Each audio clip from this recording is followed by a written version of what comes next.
In 1968, England finished more than 350,000 homes in a single year. Last year, the country managed only around 200,000. A nation with a far smaller population, less money and rubble still on the ground from the war-built homes faster than Britain does today. That is not progress. That is a country that forgot how to house its own people. For 30 years after the war, building homes was treated as a national duty, not a market opportunity. Both sides of politics believed in it. Councils put up estates with schools and shops and gardens, places where a working man, a teacher, and a doctor might live on the same street.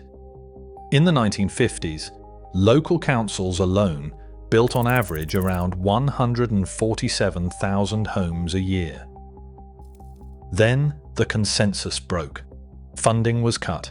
Councils were told to step back and let the private market do the work. The market never filled the gap, and no government since has made it. The failure belongs to all of them. Start with the council house, because that is where the building happened. Across the 1980s, councils sold off something close to 1.5 million homes under right to buy. For the families who bought, it was a good day, but the money was not used to build replacements. The stock shrank year after year and was never rebuilt. In the past 10 years, councils have averaged building around 1,400 homes a year, from 147,000 to 1,400. That is not a dip. That is the dismantling of an entire way of housing a country. When the state walked away, the job was handed to a handful of large house builders. And here is the part that gets missed. A private builder does not build to house people. It builds to sell at a profit. If selling slowly keeps prices high, then selling slowly is good business. So the homes go up at the pace that suits the share price, not the pace that suits the young couple priced out of their own town. Recent figures suggest sales rates have fallen by about a third, from around half a sale per outlet each week at the end of 2024 to roughly 3 in 10 by late 2025. Land gets permission and then sits, waiting, while the people who need homes wait with it. Think about what that does to a place. A market town where the children grow up and cannot afford to stay. They move 2 counties away because that is where the rent is bearable. The grandparents see the grandchildren twice a year instead of twice a week. The pub that needed young drinkers closes. The primary school loses a class. None of this shows up as a housing statistic, but it is the housing crisis, lived out in kitchens and at funerals and at Christmas tables with empty chairs. Here is the thing nobody in power likes to say plainly. Britain did not stop building houses because it ran out of land or bricks or workers. It stopped because building homes stopped being the country's job and became somebody's business. And a business builds only what it can sell at the price it wants. Now look at the present. The current government set a target of 1.5 million homes over 5 years.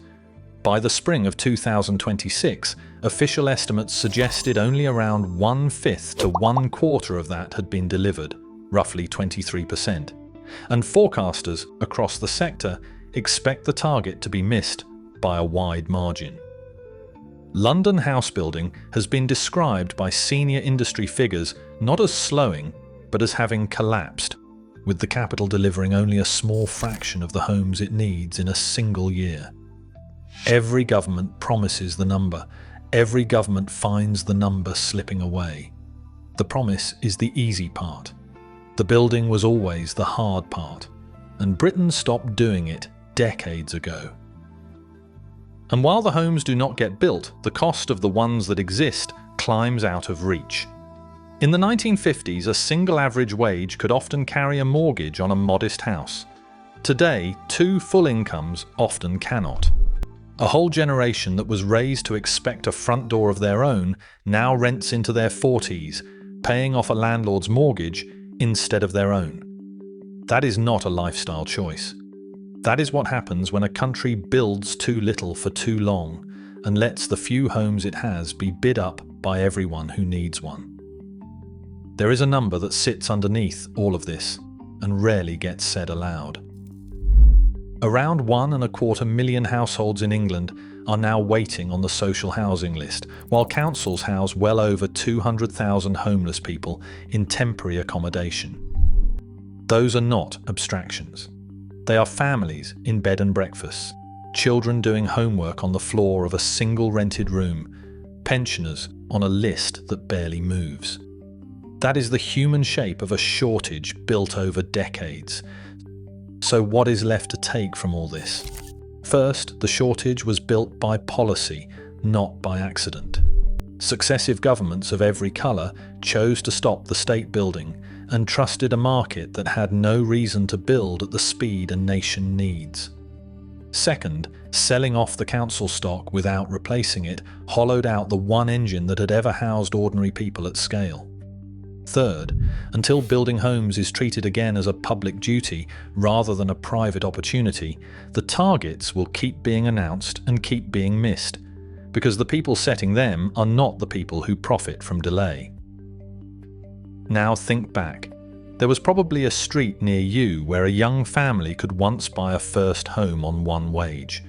A council estate where your parents or grandparents started out with a garden and a sense that they were owed a fair start. Tell us in the comments where you grew up and whether a young family could afford to live there now. Read every reply and answer as many as we can, because these stories are the real record of what was lost. Britain knew how to build. It did it with less money, less land, and a war just behind it. The knowledge did not vanish. The will did. And a country that will not house its own children has decided quietly what kind of country it wants to be. Subscribe to Lost Britain.